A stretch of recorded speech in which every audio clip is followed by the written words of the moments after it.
Documentaries में BBC की कुछ डॉक्यूमेंट्रीज हैं जो कि हम लोग खरीद रखे हैं, नेशनल ज्योग्राफी की कुछ डॉक्यूमेंट्रीज हैं, और उन डॉक्यूमेंट्रीज को आप जैसे हिरोशिमा पर है कि जब हिरोशिमा पर बॉम्ब अटैक हुआ था, इसमें सीरीज हैं। अगर इन सीरीज को कॉपी कर लिया होगा जितेंद्र ने तो अच्छा है, नहीं तो जितेंद्र को मैं बोलना होगा कि कॉपी कर ले उसको। दूसरा जो मैं आपको बोल चुका हूँ कि रिटेल मैनेजमेंट का जो कोर्स है, इसमें ऑनलाइन के कंपोनेंट को ऐड कर लीजिए। आज के समय में आधा रिटेल मैनेजमेंट जो है वो ऑनलाइन है। हमारे यहाँ के बच्चों को जो जॉब लग रही है उसमें भी आप देखिए कि उनको बिग बास्केट वगैरह में जो जॉब लगा है तो ऑनलाइन का रोल बढ़ गया है।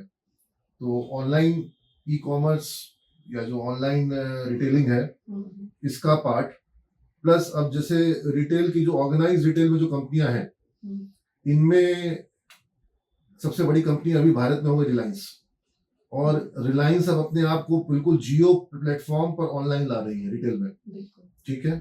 और इसी से जुड़ा हुआ एक टॉपिक है कि जो अनऑर्गेनाइज रिटेल है और जो ऑर्गेनाइज रिटेल है, इसके बीच में जो आपस में रसाकसी कंपटीशन है, ये कैसे किस दिशा में जाएगा, the future of Indian retail spectrum, ठीक है। इस पे एक दिन वो करवाइए, प्रेजेंटेशन करवाइए और हमको बुलाइए, क्योंकि इसमें सारे एस्पेक्ट कवर हो जाएंगे। The future of Indian retail market, इसमें आपका अनऑर्गेनाइज का जो डिलेमा है, जो ऑर्गेनाइज सेक्टर जो है रिटेल का, उसमें भी जो ऑफलाइन रिटेल है वो क्राइसिस से गुजर रहा है, क्योंकि बिग बाजार फ्यूचर ग्रुप जो उसका लीडर था उसके संग जो क्राइसिस हुआ, और रिलायंस ने जिस तरीके से एक तरह से टेक ओवर किया है, लेकिन उसके स्टोर्स को टेक ओवर किया है, कंपनी को टेक ओवर नहीं किया है। जहां जहां पर स्टोर था 200 स्टोर को टेक ओवर कर लिया, तो अब वो स्टोर्स तो उसके आ गए। आई एम सॉरी, 200 से भी ज्यादा स्टोर टेक ओवर किया, शायद 600-700-800 स्टोर टेक ओवर किया है। तो उसका किस तरीके से इम्पैक्ट पड़ेगा, जो कंसोलिडेशन होगा, क्योंकि अब एक प्लेयर ऐसा है मार्केट में जो बहुत बड़ा हो जाएगा। दूसरी तरफ उससे लड़ रहा है कौन? अमेजन। लेकिन अमेजन के पास ऑफलाइन प्रेजेंस नहीं है, वो सिर्फ और सिर्फ ऑनलाइन है, ठीक है। और ऑनलाइन मार्केट में जब उसके राइवल थे वो धीरे धीरे कमजोर पड़ रहे हैं, जो फ्लिपकार्ट एंड अदर राइवल्स है, स्नैपडील वगैरह, वो सब कमजोर पड़ रहे हैं। तो जो एक future perspective on Indian retail sector, तो रिटेल सेक्टर को एनालिसिस जो है, और किस तरीके से a move from unorganized to organized is happening, ठीक है ना। how it is moving from unorganized to organized sector,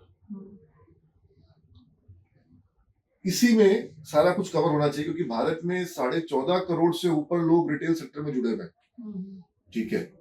और उसके अलावा इनडायरेक्ट एम्प्लॉयमेंट उससे और भी ज्यादा है रिटेल सेक्टर से। लेकिन अगर ये सारा का सारा रिटेलिंग का काम ऑनलाइन या फिर ऑर्गेनाइज के पास चला जाएगा, तो ये जो एक बड़ा जो अनऑर्गेनाइज सेक्टर है रिटेल का, ये किस तरीके से कंपनसेट होगा। It plays a very important role in the economy. लेकिन द मूवमेंट तो हो रहा है ऑलरेडी, हमारा कंजम्पशन बदल रहा है, हमारा बाइंग बिहेवियर में चेंज आ रहा है, जो कंज्यूमर का बाइंग बिहेवियर है, इसको एक प्रेजेंटेशन के थ्रू करवाइए कि किस तरीके से ये मूवमेंट हो रहा है। नाउ यू पहले ज्वेलर्स थे, तो ज्वेलर्स जो है वो हमेशा मॉम एंड पॉप स्टोर हुआ करते थे। आज मॉम एंड पॉप स्टोर से निकल करके ज्वेलर्स जो है तनिष्क है, या जो नेशनल ब्रांड्स बन रहे हैं, जो नेशनल चेन्स है जिनका, ठीक है। तो ये जो ऑर्गेनाइज्ड प्लेयर्स उसमें आ रहे हैं, और अनऑर्गेनाइज्ड धीरे धीरे उनका शेयर घटते जा रहा है, ठीक है। या रिटेलिंग में जैसे जो किराना शॉप है, तो अब वहां पर खुला अनाज, दाल खुला बिक रहा था, अब दाल में भी टाटा की दाल आ रही है, ठीक है। हर चीज में ब्रांड आ रहा है, तो धीरे धीरे ब्रांड का जो एक इम्पोर्टेंस है वो हर जगह बदलते जा रहा है। इस चीज को, इन सारे पॉइंट्स को कवर करते हुए रिटेल स्पेक्ट्रम को पूरा का पूरा कवर करवाइए मैम, और उसमें हमको बुलाइए प्रेजेंटेशन में आप। लॉ का जो आपका है उसके लिए हमको मूट कोर्ट हमको चाहिए, मूट कोर्ट रूम करवाइए, ठीक है। कॉन्ट्रैक्ट के ऊपर में हो, पार्टनरशिप एग्रीमेंट के ऊपर में हो, कोई डिस्प्यूट हो, उस डिस्प्यूट में लॉ पॉइंट क्या कहता है वो सेटल किया जाए, और दोनों तरफ से लोग आर्गुमेंट करें, और उसको फिर लॉ पॉइंट पर जो जज हो वो डिसीजन दे, ठीक है, कि लॉ पॉइंट आखिर क्या कहता है।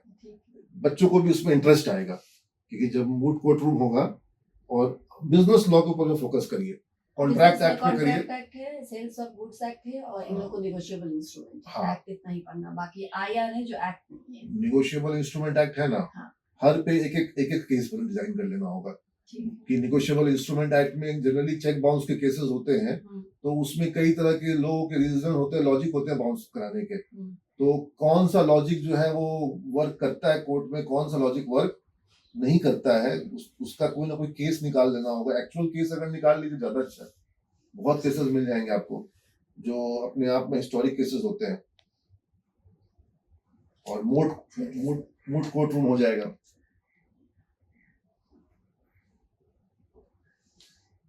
मूवीज में मैंने आपको बता ही दिया कि अमिताभ बच्चन की मूवी है वो दिखाइए, इंग्लिश में है, जो उसका इंग्लिश वर्जन है। और इंग्लिश वर्जन आपको मैंने वो भी बता दिया उसका जो बच्चों के फेवरेट है, रणबीर कपूर। हाँ, तो बच्चे सब लाइक करेंगे। आई थिंक इतना हम लोग इस महीने के एजेंडा रखते हैं, ये सारा कुछ पूरा हो जाता है तो बहुत अच्छा रहेगा। और जो पिछले मंथ का एजेंडा था उसको कंटिन्यू करना है आपको, दैट इज केस स्टडी, जो आप अच्छा काम कर रहे हैं। और जो केस स्टडी मैंने आपको बताई है कुछ कानपुर कन्फेक्शनरी का, वो मैं आपको प्रोवाइड करवा देता हूँ, ठीक है। और जो जो केसेस आपने करवाए हैं इनको मैं स्टडी करूंगा, ये अच्छा लग रहा है मुझे, आई एम वेरी अप्रिशिएटिव। ये अगर हमारे यहाँ के बच्चे इस तरह के केस को डिस्कस कर रहे हैं और सिचुएशनल एनालिसिस कर रहे हैं तो उनको डेफिनेटली एक नया पर्सपेक्टिव मिल रहा होगा। और स्टूडेंट्स को केस में एक काम और करवाया करिए कि उनको अलग अलग रोल दिया कीजिए, मतलब कि वो एक नजरिए से केस को ना देखें। सपोजिटली आपने बताया कि यहाँ पर वो बॉस है और वो अपने एम्प्लॉइज से कुछ सजेशंस ले रहा है, कंसल्टेशन कर रहा है, तो कभी वो स्टूडेंट बॉस बन करके कंसल्टेशन की भूमिका में आ रहा है, कभी वो एम्प्लॉय बन करके आ रहा है, समझ रहे हैं, कभी वो एक दूसरे मतलब कॉम्पिटिटर की तरफ से देख रहा है।